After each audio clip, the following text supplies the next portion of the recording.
The 1978 Superman was probably the best Superman ever. Sure, it's cheesy and dated, but Christopher Reeves just is Superman. That said, there were a few errors in the final film. One particularly silly one is when we see Jor-El putting his son into the spaceship. His sleeve slides up a bit and you can see his expensive watch. I'm pretty sure this wasn't part of his costume. You can tell that he rolled it up high on his sleeve so that it would at least theoretically be hidden. Although I suppose time was of the essence, so maybe it was supposed to be a metaphor for their urgency. Just kidding, I'm pretty sure they just messed up. Number 9. Watchmen was an amazing movie, but it was not without its errors. As you may know, Silk Spectre is a really great hero whose heroics are only overshadowed by her sexiness. I mean, damn. As part of her outfit, she had a pair of high-heeled boots, because I guess it looks better. But in one particularly acrobatic fight scene, you can see that her boots have magically become flat on the bottom. I'm sure this is so that the stunt double is able to do the moves without falling over, but it really acts as a reminder that she probably should have worn running shoes or something if she really wanted to be a hero. Number 8.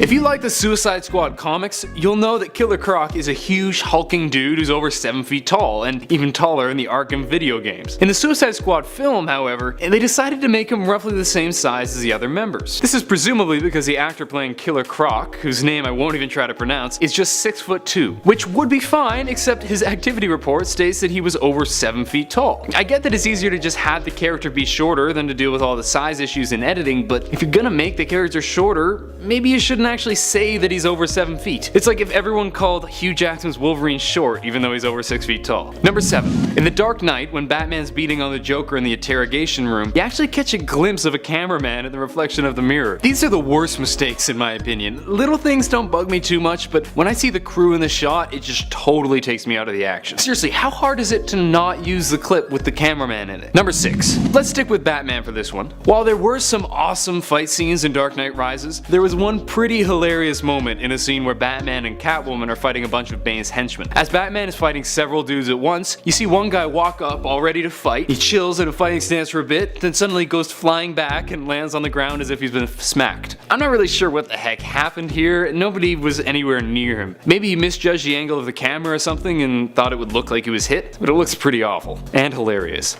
Number 5. Thor the Mechanic. Now, this one's been circulating around the internet since the Avengers came out, but it's a classic. During the big battle when Thor lands next to an overturned car, you see that there's a large dent on it. However, when he goes to move the car aside, the dent is gone. Maybe we've been overlooking a secret power of Thor's, super mechanicism. It's pretty silly, but with so much destruction of props in the movie, it's no surprise that there are a few inconsistencies. Number 4.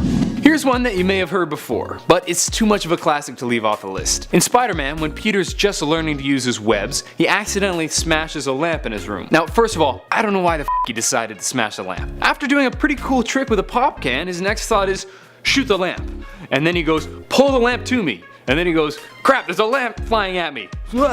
And it smashes on the wall.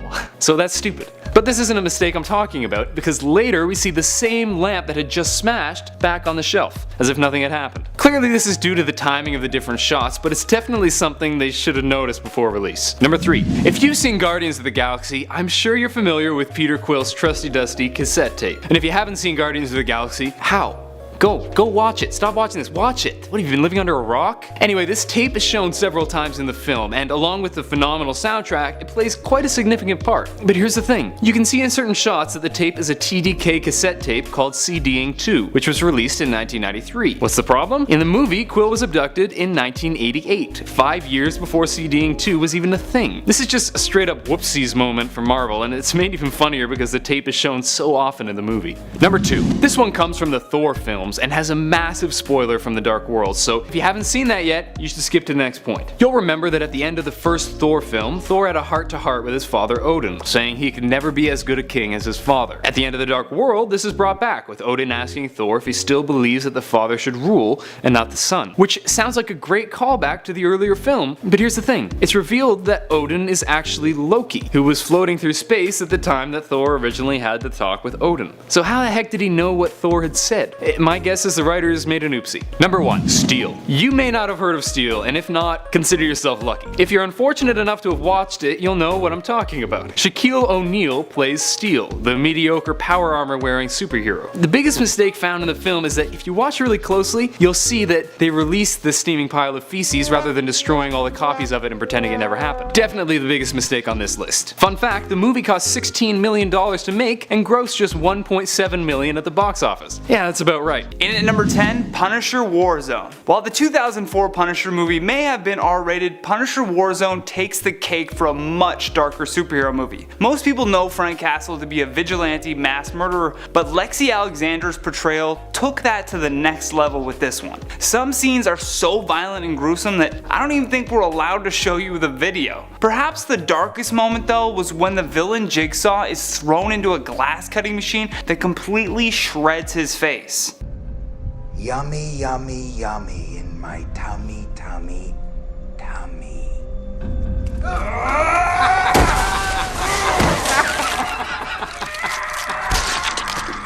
In at number 9, Batman Returns. With Tim Burton under the control of Batman, fans had to expect this movie was going to be a classic dark portrayal, and they got what they bargained for. This sequel takes the dark side of Batman to a whole new level. There's even a dog carrying a grenade into a store.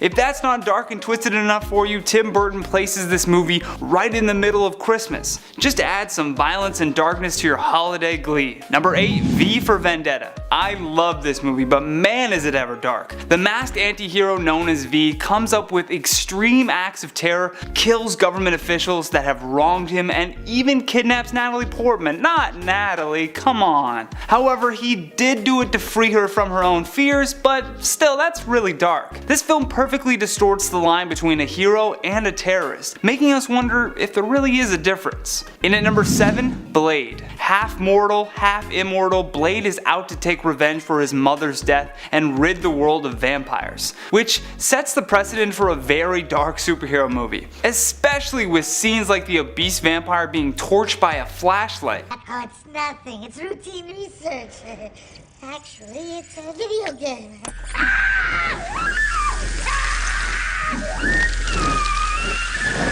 And Blade busting up a bloody rave, this movie just raised the bar in 1998 for dark superheroes. In at number 6, The Dark Knight Rises. Christopher Nolan did a brilliant job of making his Batman movies pretty dark, but they always seem to have good prevail over evil. However, with The Dark Knight Rises, we see that Batman could have done more to stop Gotham from entering into its chaotic state. Good kinda ends up coming on top, but there's still an undertone that Batman watched his city collapse and therefore takes responsibility. In at number 5, The Crow. This is one of those dark and violent superhero movies that make you cheer for a good guy who's driven to commit seemingly justified acts of, well, murder. It's about a rock musician coming back from the dead to seek revenge for the murder of his fiancée. There are a ton of dark moments in this film. Most notable is the impalement on a gargoyle and Bei Ling having her eyes pulled out by an angry bird. Ugh. The entire movie just feels like the darkest music video you've ever seen and has some very depressing visuals combined with a limited color palette. In at number 4, Spawn. The 1997 movie about the Spawn comic book character is without a doubt one of the most dark comic book movies come to life. What's the matter, Jason? You don't recognize your own handiwork. You left me to die in that biochem plant, remember? The film is based on a resurrected demon with cult powers, making the entire movie just a little paranormal. Director Mark A.Z. Dieppe did a terrific job of taking this star-studded cast to create a disturbing and frightening theme throughout the movie. In at number 3, Constantine. This movie is a reconstruction of the Hellblazer comic book by Vertigo Comics that features a war between heaven and hell to take over Earth. With the hope of battling over souls, it makes the entire world of Constantine really dark. There's suicides, demons, witch doctors, and Peter Stormare's Lucifer is extremely creepy. Surprisingly, this superhero movie ends with the angels being perhaps the darkest and most devious creatures. Number 2, The Watchmen. Directed by Zack Snyder and released in 2009, The Watchmen is based on the DC comic book series. Throughout the film, they do a terrific job of making it feel like a comic book come to life, showcasing all of the dark aspects in the original series. The director does an amazing job of keeping true to the ugliness, tragic background, and personal evils that the characters all possess.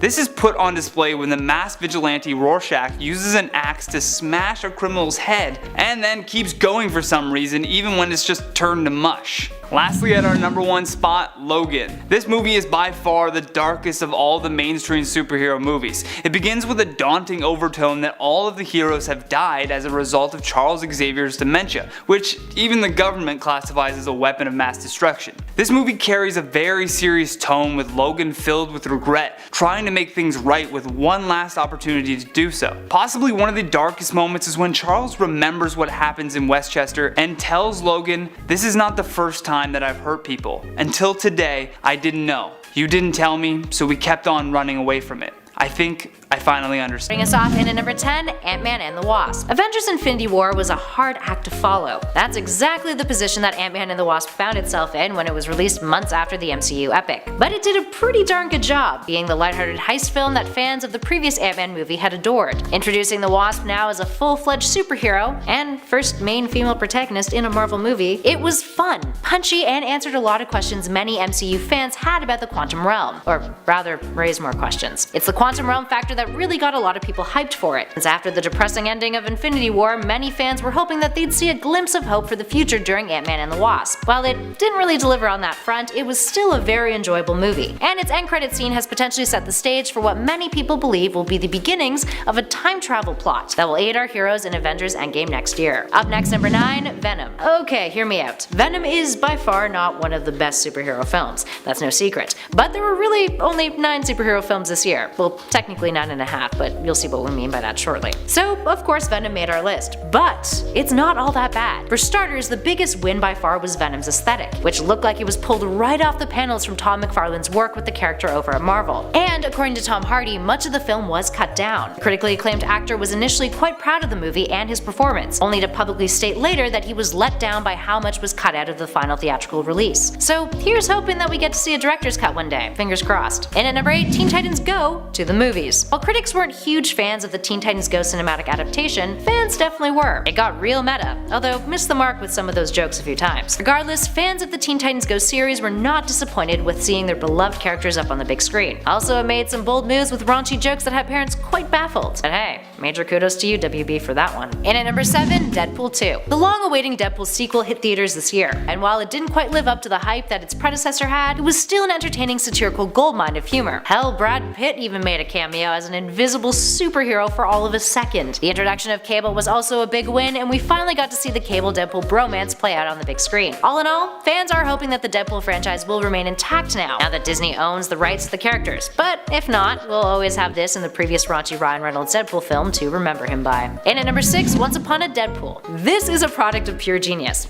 Once Upon a Deadpool is the Christmas cut of Deadpool 2, a PG-13 recut film that is just as festive as it is funny. Essentially, it's Deadpool 2 reframed with an homage to The Princess Bride, where Deadpool acts as the kindly grandfather reading a bedtime tale to none other than Fred Savage, meant to be the small boy from the Princess Bride movie. All in all, it's pretty funny, and a film you could bring your kids or younger siblings to. Plus, for every ticket sold, $1 was donated to the charity Cancer, which Ryan Reynolds had made a condition of for him doing the PG-13 cut. What a guy. Moving on to number 5, Aquaman. Along with Wonder Woman, Aquaman has been hailed as DC's saving grace when it comes to cinematic adaptations of their characters. While some fans will stand by the Zack Snyder DC movies, many others wish that the DCEU could just wipe all that out of its history, which it kind of is, considering it's now rebranding as Worlds of DC. Anywho, James Wan brought his A-game with Aquaman, and by the second half of the film, it really hit its stride, with a mix of high-intensity action, campiness, and overall zaniness that is Aquaman. The character's legacy is a troubled history of jokes and eye rolls, and Wan managed to make Aquaman great again. Enough so that many feel that this is the direction that the Worlds of DC is headed in, with the future of DC characters on the big screen being a promising one. Moving on to number 4, The Incredibles 2. It's hard to compete with the superhero movie giants of Disney and Warner Brothers, but Pixar's The Incredibles 2 definitely did not let itself get outshined by the other movies in its genre this year. Over a decade in the works, this sequel gave fans of the series everything they could have hoped for, and even provided quite the commentary on the world as as we know it. While it wasn't as nearly as groundbreaking as its first film, the movie was incredibly enjoyable, no pun intended, and had audiences in its grip from start to finish with a smile on their faces. In at number 3, Black Panther. Black Panther changed the dialogue on how we see superheroes, or rather, finally got with the damn times by giving us our first black protagonist hero. While there's no doubt that the movie spawned a lot of debate concerning the issue of race in the superhero genre, Black Panther was arguably one of the best films to come out of Marvel Studios, let alone 2018. Director Ryan Coogler did a stellar job at bringing Wakanda and its culture to life, and weaved a story that was relatable, enticing, and oh so pretty with all of those wonderful special effects. Also, how could you not love Shuri after watching it? Black Panther became the 3rd highest grossing movie ever in the US too, showing that there is a market for superheroes of color, which, like we said, is about damn time. Plus, it made more domestically than Avengers Infinity War did, so yeah, that says a lot. And at number 2, Spider-Man Into the Spider-Verse. One of the later releases of 2018, Into the Spider-Verse was everything that fans could have hoped for. The unique animation style was endearing, it captured the Spider-Man mythos in a way that was inventive and new, even for long-term Spidey fans, and it had a whole lot of hardened humor, something that other superhero films, whether animated or not, sometimes struggle with, or at least the non-MCU movies. It was a film long in the making, and the 3 directors who have spent years putting it together really crafted a masterpiece. Now without saying any more, since it's so new, if you haven't seen it, no spoilers here, but you are missing out, so you should definitely make that one of your goals for 2019. And finally, in at number 1, Avengers Infinity War. Duh. While some critics may argue that Into the Spider-Verse was an overall better film, you can't argue with what Avengers Infinity War stands for. It's the climax in a 10-year buildup of superhero movies from Marvel Studios, the epitome of all of the threads that have been laid in the 3 phases of feature films leading up to it. The Russo brothers really knocked it out of the park with this one, and that was no easy task. Infinity War featured almost every single fan favorite character from the MCU that we've grown to love over the last 10 years. Comic fans of the Infinity Gauntlet series were surely impressed with how many shots pulled inspiration from the panels. Plus, the ending is really what hit many fans and moviegoers hard. If you haven't seen it,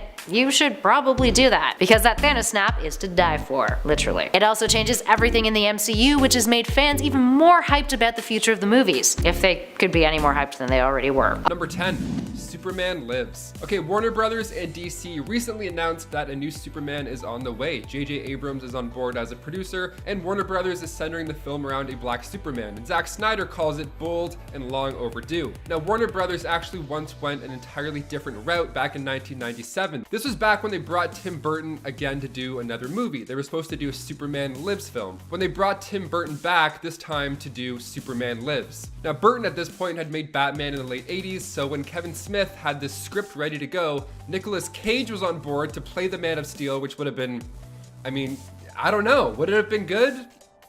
Probably. They were initially going to follow the death of Superman storyline, and the cast sounds pretty sweet besides just Nick Cage. We would have had Kevin Spacey as Lex Luthor, Courtney Cox was set to play Lois Lane, which would have been actually really good. Chris Rock as Jimmy Olsen would have killed it. This movie sounds like a weird dream, I don't know. It was canceled because Warner Brothers lacked the confidence or budget. I mean, look at these guys. Now, around the same time, they had TV shows that were also getting pulled, so that budget was looking more and more spooky. Now, Tim Burton also went the spooky route after this and did Sleepy Hollow instead. You can't really complain there. That's a classic. It sounds cool, probably would have been a weird movie, but probably would have made millions of dollars. And before we continue on with this list of canceled superhero movies, if you guys want to go ahead and give this video a thumbs up, that would be awesome. Not this one. We don't like that one. We like this one a lot more.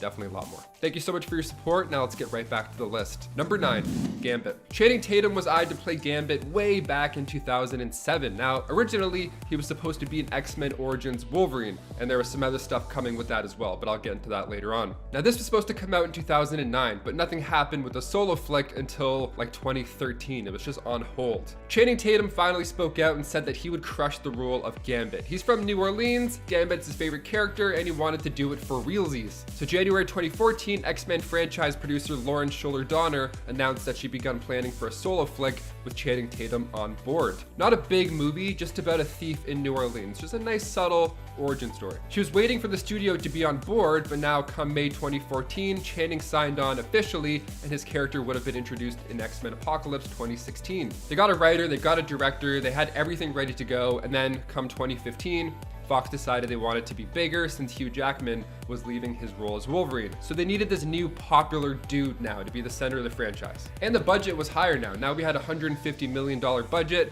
and Channing was on the verge of quitting because it was too large of a commitment to make. would have been multiple movies, obviously. New directors were coming and going all these years. It got so close and then it didn't happen. We've been kind of toyed around this whole time until finally, back in 2019, it was officially canceled. It was so close, and then Disney got Fox properties, and that was just the nail in the coffin.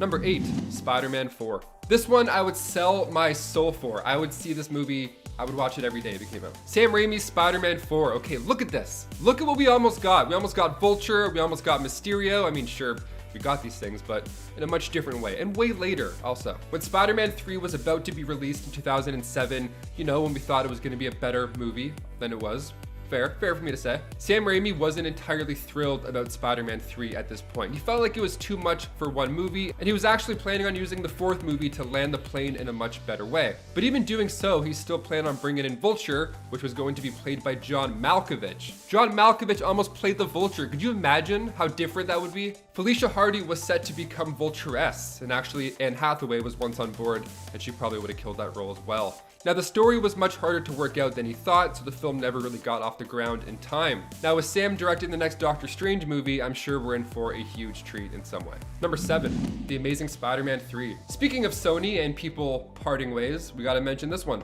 June 2013, we got told a 3rd Amazing Spider-Man film was on the way. And while some weren't already thrilled to begin with, the movies were definitely going a direction. It had its story that it was playing out, and fans that were liking it wanted to see the rest. I was one of them. Amazing Spider-Man 2 was fine. It wasn't that bad.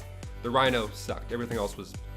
Sony planned on doing Amazing Spider-Man 4 as well, so both of them would come out in 2016 and 2018, and it would have looked a lot different for the webhead. So Sony felt pressure from the MCU, so they wanted to expand its own universe during these sequels. So in 2013, they announced Venom, which would be written by Alex Kurtzman, and Sinister Six, written by Drew Goddard. So this Sony leak, this was a big deal. This is what changed a lot of the Spider-Man game. This is when it all went to hell, basically. So Sony got hacked by the Guardians of Peace, and they demanded that they don't show the movie The Interview on any screens. Remember that whole thing back in 2014? So the leaks that got out contained private emails, conversations on salaries, a lot of top secret Sony shit. Like Sony co-chair Amy Pascal wrote in an email that she thinks Idris Elba should be the next Bond. That's good stuff. Kanye was also set to be part of Yeezus Productions. Not good stuff. The biggest leak was that Marvel wanted Spider-Man in its 3rd Captain America movie, and then the internet just took over the rest. That was a good time. Now cut to 2021, we're getting most of these things all in one movie, basically. Spider-Man No Way Home. Alfred Molina doesn't even give a damn. He's like, yeah, we tried to keep it a secret, but hey, the internet. And then he just confirmed that his version of Doc Ock is returning in the same story. It's gonna be huge multiverse stuff. Number 6, Superman Flyby. So after Kevin Smith's script was scrapped for that Tim Burton, Nick Cage Superman movie, J.J. Abrams tried to get a Superman movie off the ground himself. Now this was way before he was disappointing Star Wars fans, and before Lost even. In 2002, he pitched the first draft titled Superman, and it was eventually in pre-production with the title Superman Flyby. Now we would have seen Clark as a college senior while he would meet a feisty Lois Lane at a frat party, with the early scenes on Krypton going as far as the actors speaking Kryptonian, with Abrams creating an entirely new language like Elvish or Klingon. Now, in a leaked draft of the script, it's also revealed that Lex Luthor would have been an agent in the CIA, who's a rather fun, well-written character who chases down UFOs and stuff like that. It was supposed to set up a trilogy, and the kicker at the end of Superman Flyby was that Lex Luthor is actually a Kryptonian sleeper agent, so it turned into another evil Superman. It would have been fine. Oh, and in that one first movie, Superman would have died and then come back to life in the matter of like 30 pages. It was too much. Number 5, X-Men Origins Magneto. Long before the MCU was a cash cow, the X-Men movies were actually the big blockbuster team-up movies. Fans were loving it. So they planned on releasing Origins to both Wolverine and Magneto. You know, get their side hustle on. So Fox got Sheldon Turner to write the script in 2004, and then 3 years later, David S. Goyer was attached to direct. Now, X-Men Origins Magneto, of course, would have been an origin story, so we would have had it focus a lot on Magneto's time during the Holocaust, and they wanted the story to be him tracking down those soldiers who tortured him and took his parents. Now, over time, the story started to change. Eventually, it was centered around Magneto and young Professor X fighting in the early 60s, and by the time they were done figuring it out come 2009, Fox was already developing X-Men First Class anyways, which was gonna hit a lot of the same marks X-Men Origins Magneto was planning to in either of the directions they chose. So they ultimately decided just to use X-Men First Class as a soft reboot and put everything all in one. And to this day, it's one of my favorite superhero movies of all time. One of those spin-offs would have been James Franco even to play James Madrox, Multiple Man. But due to the multiple allegations against him, the last thing we want is more James Francos running around, so that's a no-go. Number 4, Batman Year One. Long before Joaquin Phoenix got an Oscar for his work on Joker, in the early 2000s he almost suited up as the Caped Crusader instead. See, Warner Brothers wanted to do a live-action Batman Beyond and a Batman Year One movie. They got Darren Aronofsky on board to direct, which is a pretty big deal, and we would have seen Bruce Wayne not only lose his parents, but also he would have lost his fortune. So now this Bruce Wayne is set to become a criminal, and it would have felt like a 70s thriller apparently. And the craziest part of this film is that the studio wasn't even eyeing Joaquin to play Bruce. That was actually Darren pushing them for Joaquin's casting. The studio initially wanted Freddie Prinze Jr. to play this Batman. I mean, who else do we really have? If you could cast any Batman in the early 2000s, who would you cast and why?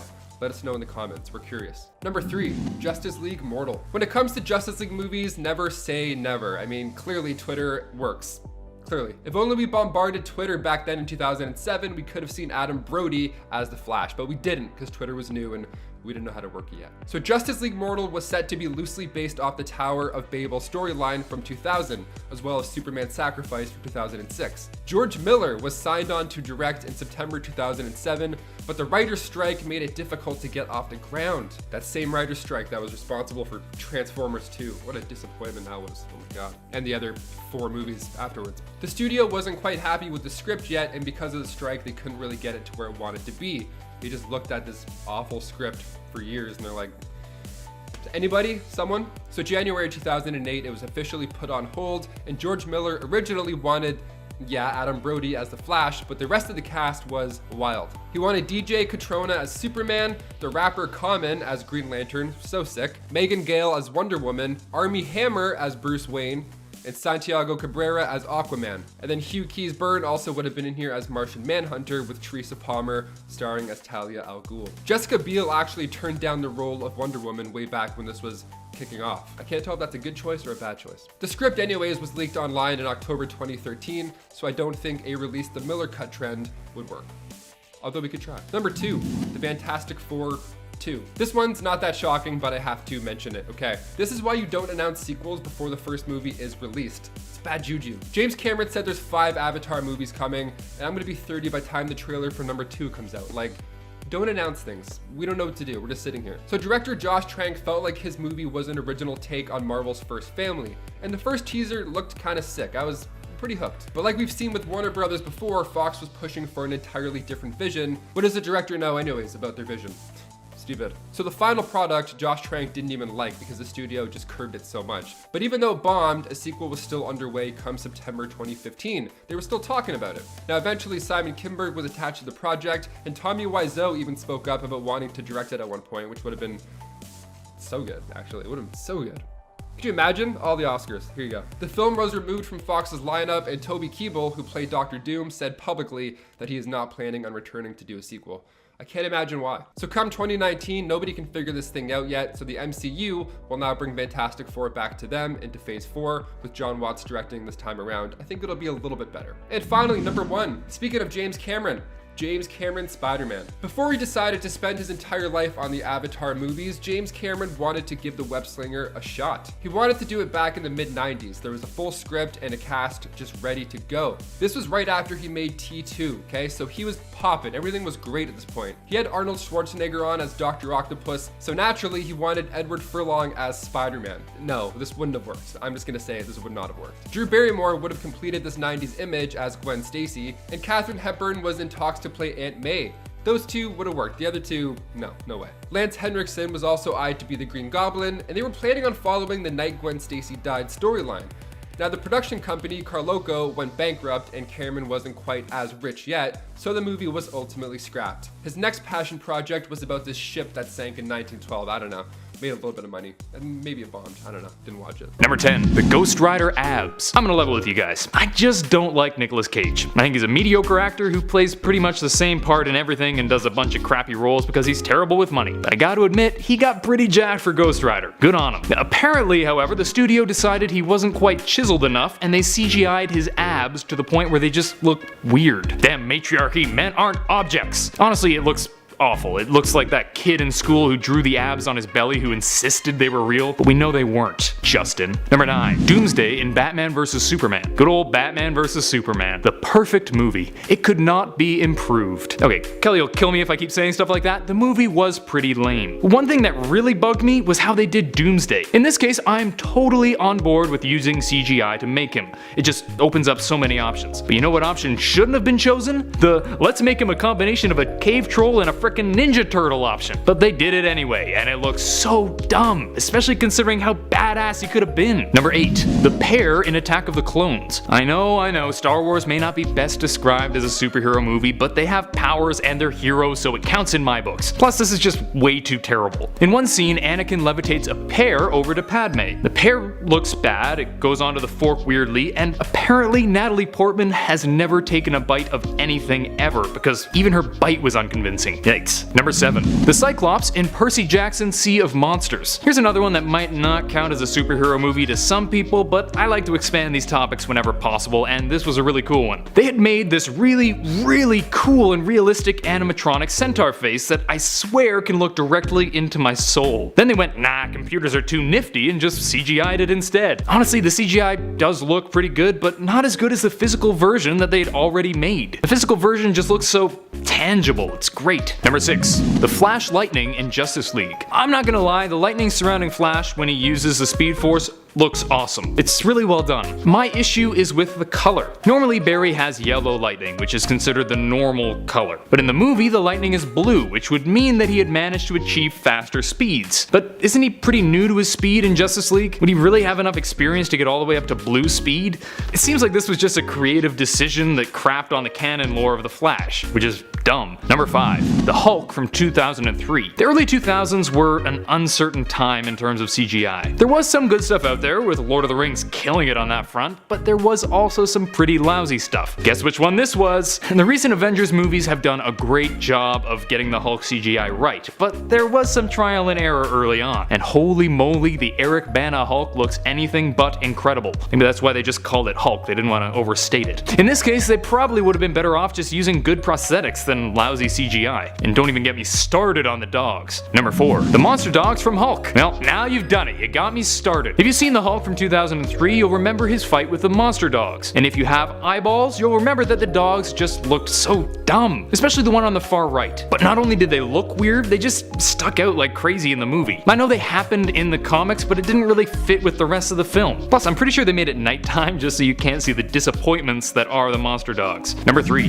Green Lantern. I mean, come on, we all thought of this immediately. The lackluster Green Lantern film failed in a number of ways, but one that it has been consistently dissed for is the CGI supersuit. Honestly, I kinda get it. They were trying to make it look cool and unique, and personally I didn't hate it quite as much as some people did, but I gotta admit, it was totally unnecessary and looked really dumb. Number 2, the tree kick from The Incredible Hulk. Yeah, we got another Hulk one, but this is actually from one where the Hulk looks pretty good. Sadly, not all effects in the film were up to par. In one scene, Hulk kicks Major Blonsky into a tree and it just looks so bad. So bad!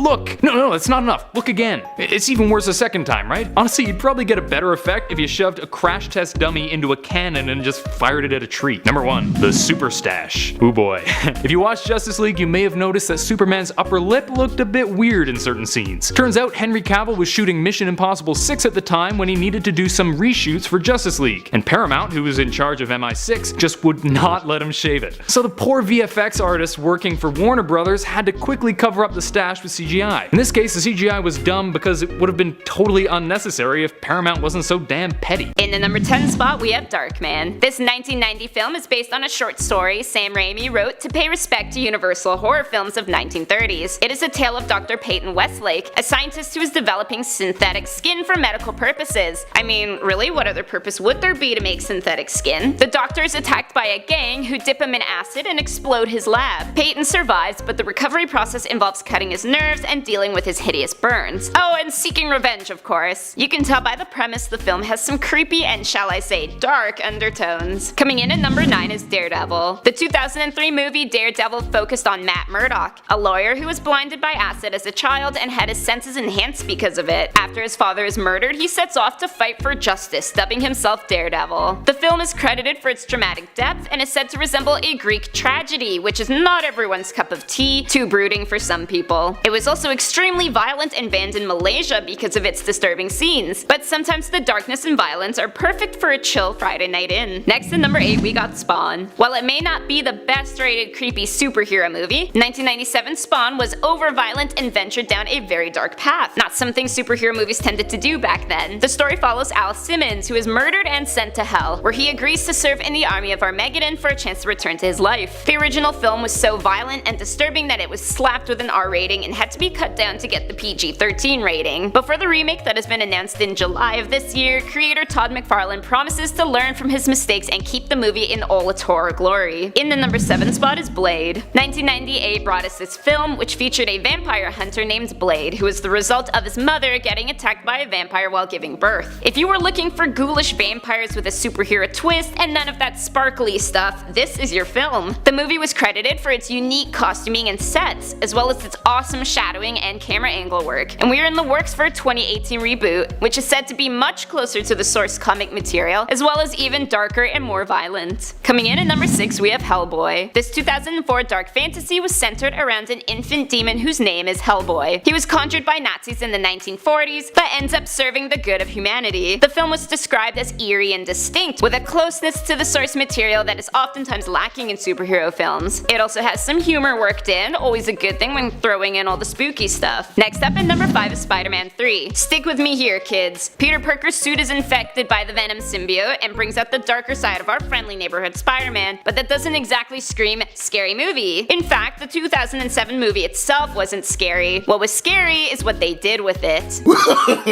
No. Packing in way too many villains, convoluting storylines, and the scariest moments, that jazz club scene. A scene that still replays in my nightmares.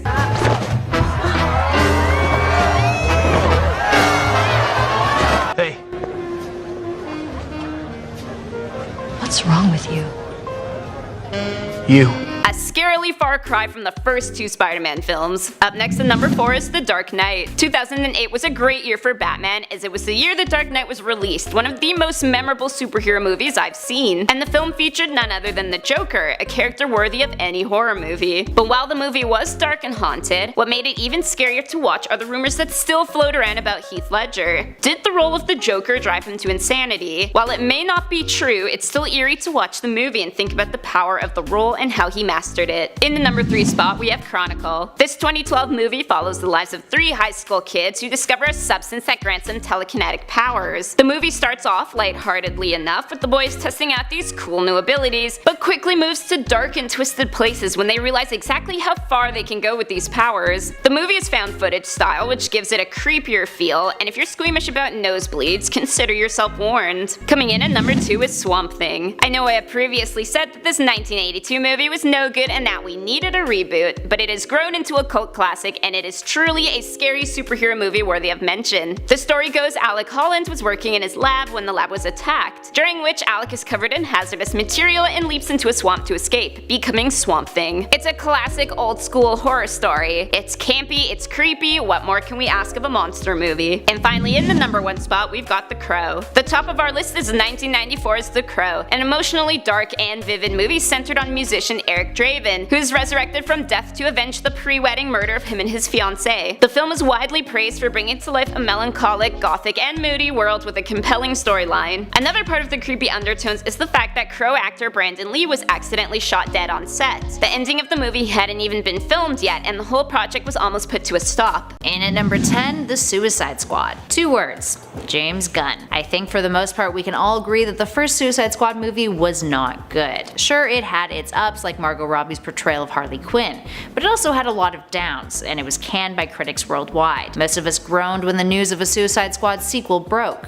But thankfully the universe has intervened in the form of Disney briefly firing James Gunn, the director of the Guardians of the Galaxy movies, who then signed up to replace David Ayer for the Suicide Squad 2 film, directing and writing. And even better, when Disney rehired him, he stayed on board with DC. Needless to say, we'll be seeing some major changes to the series based on Gunn's involvement. Many think it'll be a major lifeline for the DCEU, while others think that if it turns out to be garbage, it'll prove that DC and Warner Brothers need to completely rethink their strategy when it comes to cinematic adaptations. It's also supposed to feature an all-new cast, and there's no word yet on whether or not Margot Robbie, who is playing Harley Quinn in multiple other DC projects, will reprise her role. And at number 9, The Flash. Ever since the Justice League film came out, there has been talks about its other members getting their own solo features, including The Flash, starring Ezra Miller, which was originally slated for 2018 but got pushed back after the film lost not one, but 2 directors. Separate departures, they weren't co-directors either. So you might be wondering why this movie made it onto our list then, when its development seems to be rather bleak. That's because the new directors of the film, Jonathan Goldstein and John Francis Daley, who worked as writers on Spider-Man Homecoming,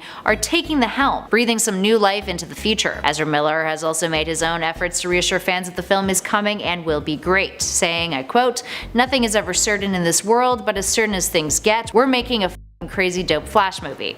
Here's hoping he's right. In at number 8, New Gods. New Gods, a film based on the fictional DC race created by Jack Kirby back in 1971, is set to be directed by Academy Award nominee Ava DuVernay. After the introduction to Darkseid's existence in the Justice League film, along with the planet Apocalypse, that opened the door for the New Gods to enter into the fray, despite whether or not fans feel the franchise is ready to support more new characters when it's struggling to produce quality content as is. Sorry, it's true. But the plus side is DuVernay is a good director. The film is still in the early days of development according to sources, but there's been leaks that have hinted to the film's plot revolving around Barda and Mr. Miracle attempting to escape Apocalypse. And another one of the reasons why it might be good for DC? Because there's rumors abound that the film won't even take place in the DC Extended Universe. Moving on to 7, Gotham City Sirens. Back in 2009, Paul Dini began writing a series that featured 3 of the most badass women DC Comics has to offer: Catwoman, Poison Ivy, and Harley Quinn. The series, which ended thanks to the introduction of the New 52, had the 3 working together, and at one point even living together, and was one of the best stories featuring the trio of characters to date. Despite the New 52 retconning it out of existence, there is a film in works, which has currently been put on hold until after Birds of Prey is complete. The script is being penned by Geneva Dworet Robertson, who partially is responsible for the recent Captain Marvel screenplay. The downside? It's rumored that David Ayer, who directed the first Suicide Squad movie, is likely taking the helm on this one. And at 6, Batgirl. Batgirl is yet another film up in the air right now. Initially, a Batgirl film was in the works thanks to Joss Whedon. The acclaimed writer and director allegedly approached DC with the interest of directing a Batgirl movie, one that was based on the story arc of the $1 million debut of Batgirl. But in early 2018, he pulled out after a year of being signed on to make the film. As of now, the project seems to be in limbo, with Warner Brothers seeking a female director to take over the movie, and the script being written by the Birds of Prey screenwriter Christina Hudson. And at 5, Justice League Dark. DC has always been good at being grim. It's kind of their thing. While some of their films, particularly ones directed by Zack Snyder, have suffered from their attempts at being edgy, the Justice League Dark is a series that goes full-blown, well, dark, if the name didn't already give it away. While it's still allegedly trying to get off the ground in terms of development, there have been some pretty impressive names attached to the project in the past, including Guillermo del Toro, so it could be a promising property for DC moving forward. And at 4, The Batman. Set to be released June of 2021, it was recently announced that Robert Pattinson was chosen to play Bruce Wayne in the upcoming film, The Batman. Yes, no more Batfleck. Initially, Ben Affleck was on board to write and direct the movie, but dropped out in 2017, perhaps due to how badly the Justice League film bombed. He's officially exited the DCEU as well, and now Matt Reeves replaces him as the writer-director of the film. His credits include Cloverfield and Planet of the Apes, in case you were wondering. And he really replaced Affleck, having tossed out the script the actor was working on with Jeff Johns, wanting to start from scratch instead. Rumors have it that he wants to direct his own Batman trilogy, and this is just the start. So what do you all think? Does Pattinson seem promising as Bruce Wayne? Can Reeves live up to what Christopher Nolan once pulled off with his Batman trilogy? Give us a shout in those comments below. And at number 3, Birds of Prey. Set to be released February 7th of 2020, Birds of Prey, which has the subtitle The Fantabulous Emancipation of One Harley Quinn, is very much relying on Margot Robbie to steal the show and draw in the crowds. As we mentioned earlier, her performance in Suicide Squad was one of the only good takeaways from that movie. and now she'll be starring alongside a stellar female cast of women playing the members of Birds of Prey. This includes Mary Elizabeth Winstead as Huntress, Rosie Perez as Directive Renee Montoya, and Journey Smollett-Bell as Black Canary. Plus, Ewan McGregor is playing the film's villain, Black Mask. With Robbie coming on as a producer, the film and its cast seem to be a very promising one. In at number 2, Wonder Woman 1984. Out of all of the films on our list, the Wonder Woman sequel is the most bankable on DC's plate currently. It's one of the only modern DCEU films whose predecessor was considered a success at both the box office and by critics, although we admit that last act was a tad shaky. Directed by Patty Jenkins and set to be released on June 5th of 2020, it's one of the only DCEU films that fans actually have faith in when it comes to whether or not it'll be good. This time around, the script is penned by David Callahan, who also worked on The Expendables, and it also features Kristen Wiig playing Dr. Barbara Minerva, aka Cheetah, so you know that's going to be really interesting, and perhaps a wise choice after having Diana take on Ares in the first Wonder Woman movie. Finally, in at number 1, Joker. On October 4th of this year, we'll finally get to see the new Joker film, a movie in which the incredibly talented Joaquin Phoenix takes on the titular role, set in the 1980s as a standalone film. It's executive produced by Martin Scorsese, and was inspired by Scorsese's 1982 The King of Comedy. Many fans are hoping that we'll finally see a Joker in this era of DC films done right. It's hard to top what Heath Ledger achieved as the Clown Prince of Crime, but if anyone can do the character justice these days, it's Phoenix. And after how salty Jared Leto's performance as the Joker made everyone, many are hoping this standalone will be a major breath of fresh air. And at number 10, X-Men Days of Future Past. Let's do a quick rundown of all the characters in Days of Future Past, not including the multiples of characters from overlapping timelines. Charles Xavier, Magneto, Wolverine, Storm, Beast, Bishop, Warpath, Kitty Pryde, Iceman, Sunspot, Colossus, Blink, Mystique, Quicksilver, Rogue, Jean Grey, Cyclops, Apocalypse. That's 18, and the list goes on, I think. All that being said, despite having a ton of characters thrown at us, the film did navigate all that chaos quite well. A lot of the characters were ones that we were previously familiar with, either from First Class or previous X-Men films. Ian McKellen and Patrick Stewart? Yeah, please. So luckily there wasn't a whole lot of let's briefly introduce you to all these new characters and hope you'll get attached to them, like some of the other movies on this list coming up. Up next, number 9, Suicide Squad. Okay, so I had so much hope in Suicide Squad. Based on one of DC's most dastardly charming comics, the film seemed really promising. Then this happened. Ah yes, a Joker with the word damaged literally tattooed on his forehead. What is this? Is he supposed to be some pseudo-hipster Joker for millennial audiences? Heath Ledger would be spinning in his grave. Rest in peace. On the plus side, we did get the wonderful glory that was Margot Robbie's Harley Quinn. Someone needs to make a Gotham City Sirens film ASAP. Perhaps DC should have just focused on lining up more solo films like Wonder Woman before jumping into something with as large of a cast as Suicide Squad. I mean, gotta give him credit for trying though. Up next at 8, Batman and Robin. Whoa, hold up, a superhero movie that existed before the beginning of this century? Shut up. Well, Batman got a serious makeover via Christopher Nolan. Prior to that, we had the franchise that started off with Tim Burton's 1989 movie. Jump forward to 1997, the installment titled Batman and Robin, not directed by Tim Burton. It had quite a few characters in it, to the point where it felt a little sloppy. Sound familiar? This is the predecessor, friends. Not only did you have Batman, Robin, and Batgirl kicking around, there was also Mr. Freeze, Poison Ivy, Bane, and even the Floronic Man, minus the weed-inspired version of the character that is. Jamming all those superheroes and villains and notable characters into one movie, and didn't really work for it, did it? And at number 7, The Avengers. The Avengers was Marvel's first massive crossover film, and the film that really kind of set the stakes for the kinds of intermingling the Marvel Cinematic Universe characters would be engaging with. That being said, it's also considered to be one of the best MCU movies, with good reason. People love seeing Thor, Iron Man, the Hulk, Captain America, Black Widow, Hawkeye, and Nick Fury all get their hang on together. So yeah, it's definitely a film with a whole lot of superheroes, but not a bad one. Up next at 6, Guardians of the Galaxy 2. Now don't get me wrong here,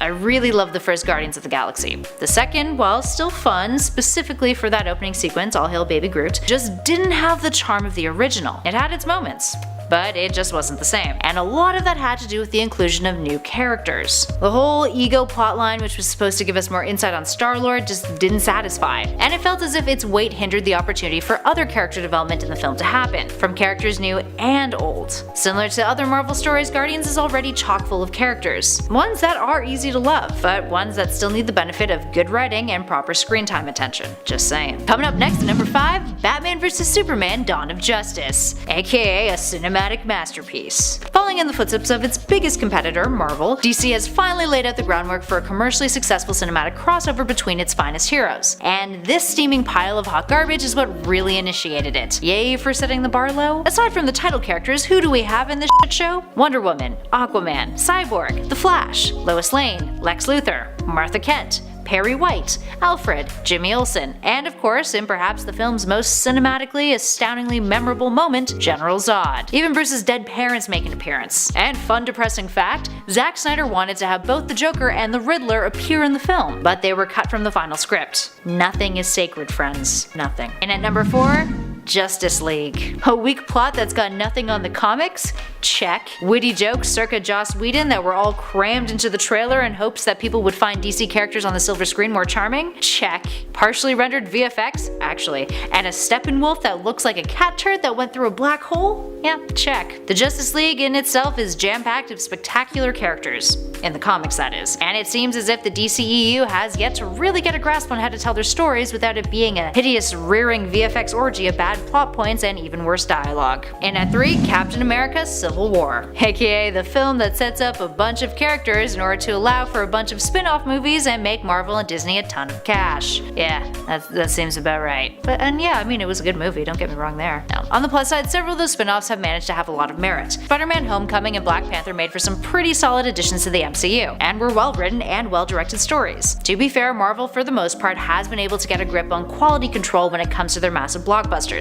But at the end of the day, where's it all going? When will enough be enough? Or will audiences continue to be satisfied with having massive jam-packed films that throw in more and more heroes for spectacle rather than cinematic experience? Which I guess is the whole point of going to see a movie, isn't it? Up next, number 2, X-Men Apocalypse. So, there's a lot of characters in Apocalypse. And to be frank, it's the perfect example of how a feature film fails to navigate such a massive story event in the comics. Aside from laughable dialogue and watered down condensed plot points, Apocalypse sucked big time for just tossing in pretty much every mutant that it could into something that someone somewhere at Fox was like, yeah, I guess that's passable for a screenplay, and then it got made. Considering it's a cluster of characters, let's just use one as an example. Storm. Oh hey, it's Storm. What's up? Oh right, you're a slightly off characterization of the mutant that we all know and love. That's cool, and you're only gonna have a few lines and seemingly redeem yourself at the end of the film even though the audience has no attachment to you whatsoever? Also cool. That's X-Men Apocalypse in a nutshell for you, which is super disappointing because the X-Men deserve a whole lot better. And finally, in number 1, Avengers Infinity War. Upon watching the trailer for Infinity War, it's not hard for one to feel like the Marvel Cinematic Universe had salmonella, and then shout out every single damn character with any semblance of profitability. Thanos is finally getting his day with this installment of the Avengers. I mean, all the other MCU films have kind of been leading up to it, sort of. And if they had bought the rights back from Fox sooner, you damn well know that the X-Men and the Fantastic Four probably would have been in this movie too. While yes, you can argue that Infinity War is an example of marketing genius, which it is, and it does manage to capture the spirit of what crossovers can achieve in the comics themselves, which is actually pretty special. Number 10, Dr. Mordred. Dr. Mordred from 1992 was originally intended to be a Doctor Strange movie until the studio behind it lost rights. Hence why things are very similar to Doctor Strange, the dark dimension, a demonic villain, etc. When they lost the rights, they had to change most names and such, but the concept remained the same. An unspeakable evil has come into our dimension and wants to rule over Earth. Only a mysterious sorcerer known as Dr. Mordred can stop him. They also spelt sorcerer wrong in the description of IMDb. Starring Jeffrey Combs, Yvette Nepar, and Jay Acavone, this Doctor Strange parody, is it a parody? I mean, I guess it technically is. This movie has some interesting CGI, which was pretty advanced for the time, but the story, not so much. I would honestly watch this movie though. I like to think that there's an old MCU set in a reality where all the older bad Marvel movies are. I'd watch it. In a Manhattan apartment, Dr. M. Tom Mordred. Number 9, Swamp Thing. Swamp Thing actually got his own movie in 1982 before the series in 2019. The movie made more of an impact, however, generating itself a sequel. This mess, directed by Wes Craven and starring Louis Jourdain, Adrienne Barbeau, and Dick Durock, got a 5.4 out of 10 on IMDb. After a violent incident with a special chemical, a research scientist is turned into a swamp plant monster. Oh good, I know what this movie is about now. My god, that's worse than some Netflix definition missions. This seems like a typical case of humans being scared of what they don't understand. They literally pelt this guy with bullets, grenades, and then try to ram him with a boat, but it still doesn't do anything to him. Its sequel, The Return of Swamp Thing from 1989, makes some slight improvements on the costume, but Swampy is back to fight his foe, Dr. Arcane, once more. Swampy, away! Number 8, Howard the Duck. While you may know there was a Howard the Duck movie, you may not have known the concept behind it and how they promoted it. The trailer starts off with what was essentially Howard's Tinder profile, saying things like he's 27 years old, single but searching, his favorite sports are windsurfing and Aikido, and his favorite pastimes are cigars and sex. What? He's a duck!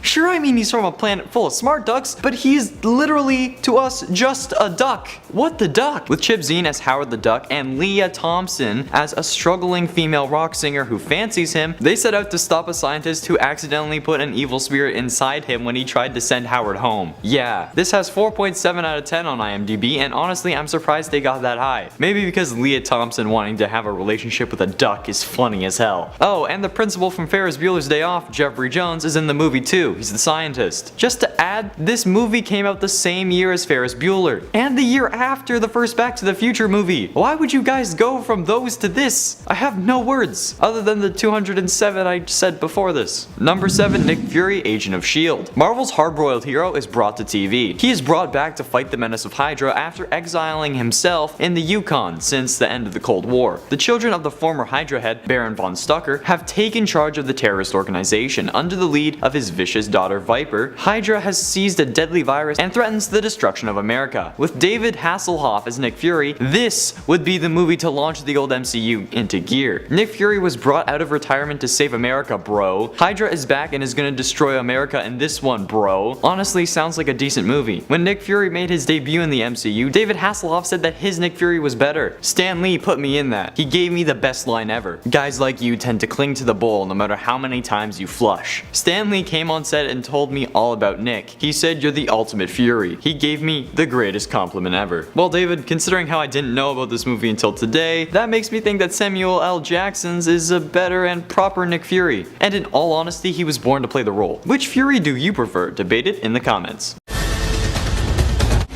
Come this way, Nicholas. I have something else I want to show you.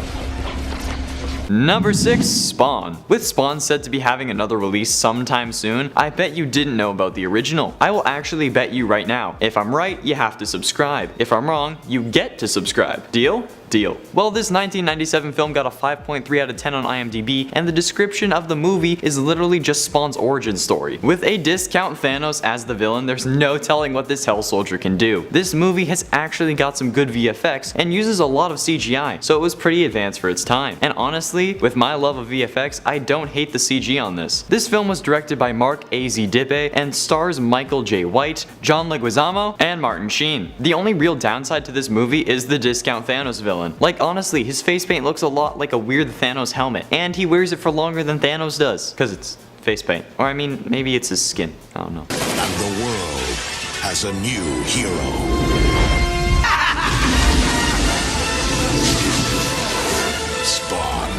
Halfway through at number 5, Fantastic Four. Before we got Chris Evans and Jessica Alba playing brother and sister on the big screen, we got Jay Underwood and Rebecca Stabb playing the two in this 1994 Fantastic Four adaptation. Starring alongside Alex Hyde White as Reed Richards and Michael Bailey Smith as Ben Grimm, these four heroes have a classic match against Dr. Doom. While the Thing looks fairly terrifying and honestly looks like an emoji, the Dr. Doom is pretty comic book accurate from the looks of it, except for the spikes coming out of his hands. This getting a 3.8 out of 10 on IMDb was clearly a pretty bad movie, but how does it compare to the others? Well, the 2005 version is sitting at 5.7 out of 10, Rise of the Silver Surfer from 2007 is at a 5.6 out of 10, and the 2015 version is at a 4.3. So what do you think? Which Fantastic Four movie is your favorite, if any? Let me know in that comment section as well. Number 4, Silver Surfer Rock Opera. We may not have a Solar Silver Surfer movie, but we could have. Back in 1980, a Silver Surfer film was nearly made. It would have starred the producer Lee Kramer's girlfriend, Olivia Olivia Newton-John, and was going to be scored by Paul McCartney. Paul is actually a huge Marvel fan, and Jack Kirby would have been directing this movie, so it's not surprising McCartney agreed. But many details weren't discussed and the film never got made. It was also supposed to be an opera, but not just any opera, a rock opera. Yeah, a musical Silver Surfer movie. Even the concept art is confusing but magical at the same time. Like, who would have guessed a superhero film would be under a rock opera genre? Who said that this was okay? And can we remake it? I could be the Silver Surfer, just gotta make me shiny and I'm good. I'm already fairly pasty. Starting off our top 3 with number 3, Green Arrow Escape from Supermax. My name is Oliver Queen, and after 10 minutes of being the Green Arrow in this movie, I get thrown in jail and need to escape with the help of fellow inmates. Yes, that's the concept behind this 2007 movie that never got made. The Green Arrow was to be framed for an assassination of a high-ranking government official and gets locked up and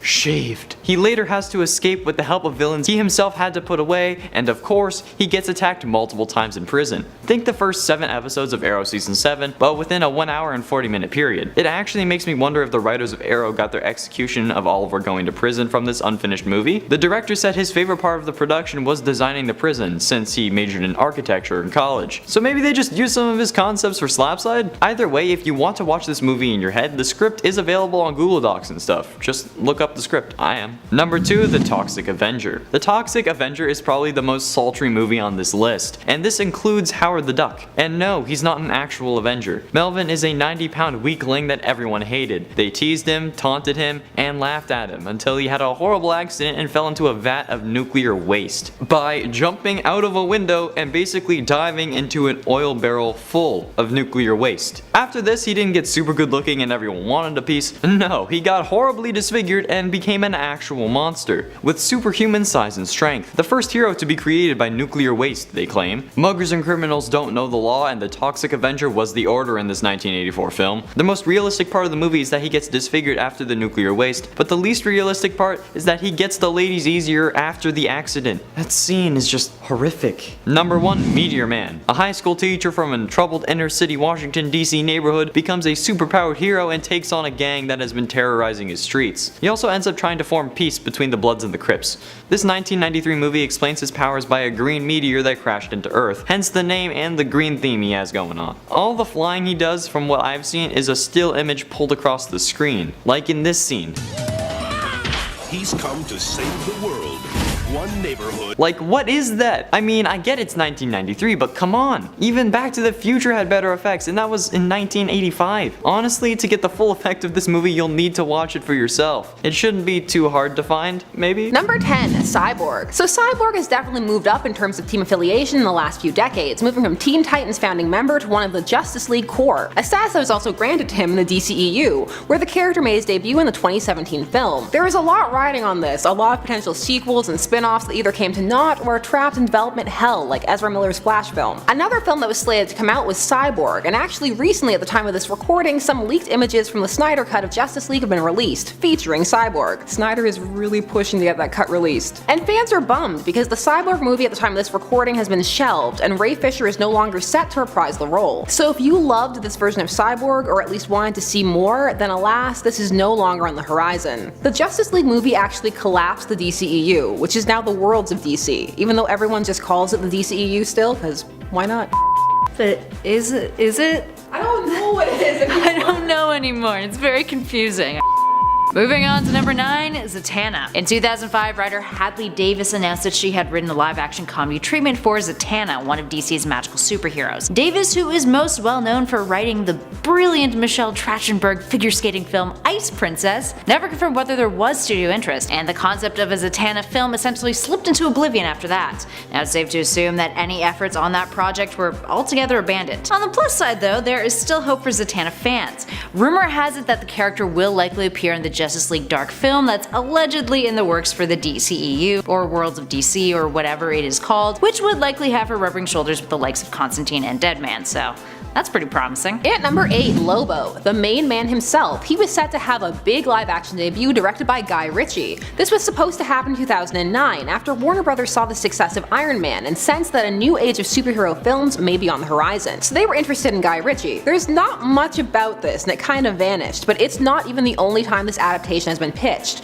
In fact, it was being talked about as recently as 2018. There were rumors that it was still in development and that maybe Michael Bay would direct it, and potentially it could star The Rock. But then in 2019 they were like, nope, that's not happening, because, drumroll, Lobo is getting his own DC show. And there's this thing that these companies have about characters being on the big and small screen at the same time. They'll make exceptions, but there is a low-grade concern about confusing viewers. So with a series in the pipeline and appearances on Krypton, the big bad's big screen chances have dwindled. For now, who knows what the future holds. Whatever it is, please no sexy boy band Lobo. I don't want it. He can go hang out with boy band Namor. Up next, number 7, Jack Black's Green Lantern. Back in 2004, comic book films are having a rough time. Halle Berry just won a Razzie for Catwoman. Blade Trinity was a disappointment, and The Punisher got a rather peachy take released up on the big screen. And to make matters worse, Warner Brothers decided that they wanted to do a Green Lantern film. This was a while before Ryan Reynolds had been considered for Hal Jordan, and instead, after seeing more serious superhero movies flounder like Daredevil, the studio wanted a comedic actor to play the hero. And after the success of 2003's School of Rock, Jack Black was on the radar. Now, the film did not get far. Script was completed, but the film never made it out of the development stage. There was also a lot of heat online over it, to the point where the screenwriter, Robert Smigel, had said that Black was never officially attached and that if he was cast as the hero, it would be an insult to the comic character. Ouch. Black was never even supposed to play Hal Jordan. The script had a brand new ring bearer instead, some dude named Judd Plato.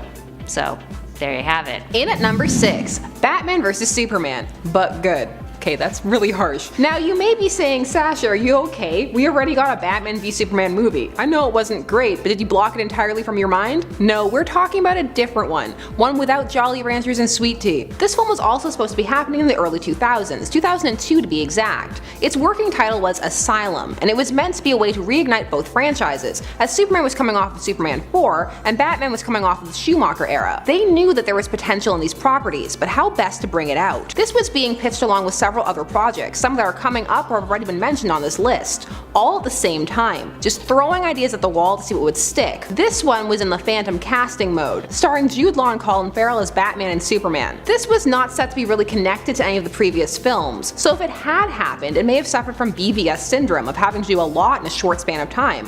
Who knows, it might have been worse. Don't look at me, you don't know. Young Dumbledore, though. Dumbledore?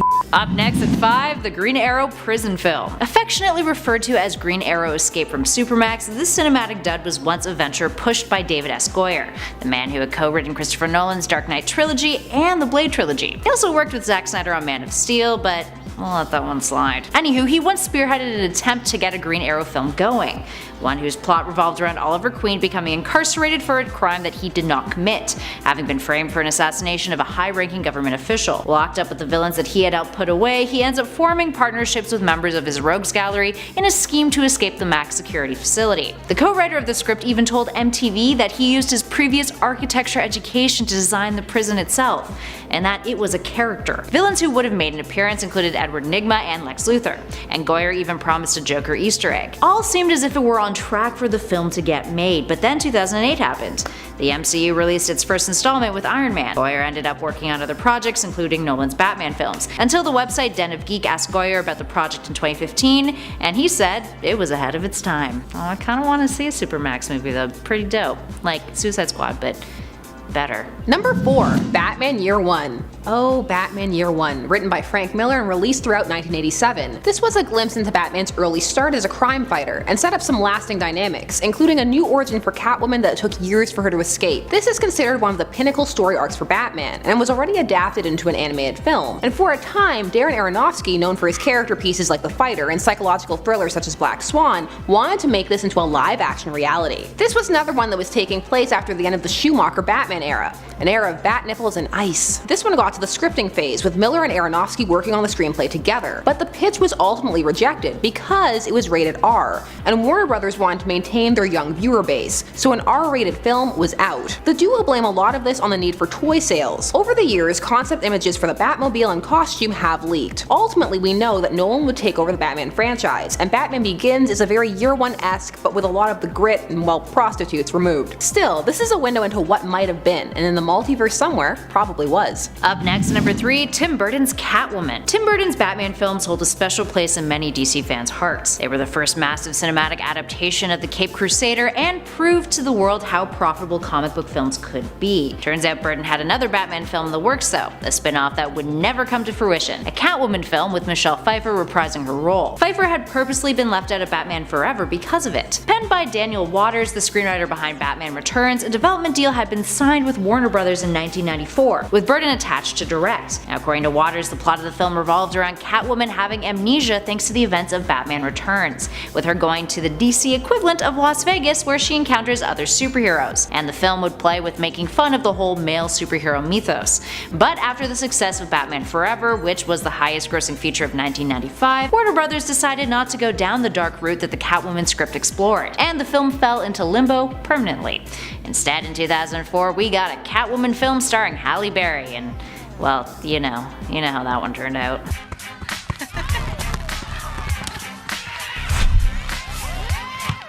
Number 2, Superman Flyby. Even as a working title, that one makes me chuckle. It makes me imagine Superman flying overhead and aggressively chucking care packages at people. This one would have been an early 2000s project helmed by J.J. Abrams, who is everywhere these days, but at the time he wasn't quite as hot a commodity as he is now. Abrams' goal was to bring Superman back to the big screen after the series had ended on the rather lackluster note of 1987's Superman 4: The Quest for Peace. That was a 2 and that's fine. This was going to deal with the extremely influential and popular Death of Superman plot, Kelly's least favorite plot of all time, which is why this is my number. It wasn't as bad as you say. So needless to say, she's glad this didn't happen. Recently, at the time of this recording, The Death of Superman and The Reign of the Supermen arc have been adapted as animated films, and they're alright. The Death of Superman would be a lot to cram into one film. That's a lot of setup. Also, for Superman's great return to be for him to die would have been a bit harsh. Still, would it have been better than Superman Returns? We'll never know. Superman Flyby? Because, well, he's dead. Sometimes dead is better. And finally, our last number, Superman Lives. just so perfect after the previous one. So we are ending off our list with yet another Tim Burton film that never came to be. We are talking Superman Lives, Burton's Man of Steel feature film that starred Nicolas Cage as the titular character. Nick Cage as Clark Kent was something we all needed to see but were horribly deprived of when Warner Brothers thought that Burton's vision cost too lofty. $190 million too lofty, that is. And after a year of pre-production, much of the key creatives behind it walked, and the film fell into limbo, with WB eventually working with Bryan Singer on 2006's Superman Returns instead. A 2015 documentary was even made about Superman Lives, chronicling the behind-the-scenes events surrounding its cancellation, and interviewed those involved with the project's development and conceptual work, including Tim Burton, Kevin Smith, Dan Gilroy, and costume designer Colleen Atwood. In 2017 at TIFF, Nicolas Cage told EW of the unmade movie, I quote, "The movie that Tim and I would have made in your imagination is more powerful than any of the Superman movies." And honestly, I kinda believe that. It's the myth.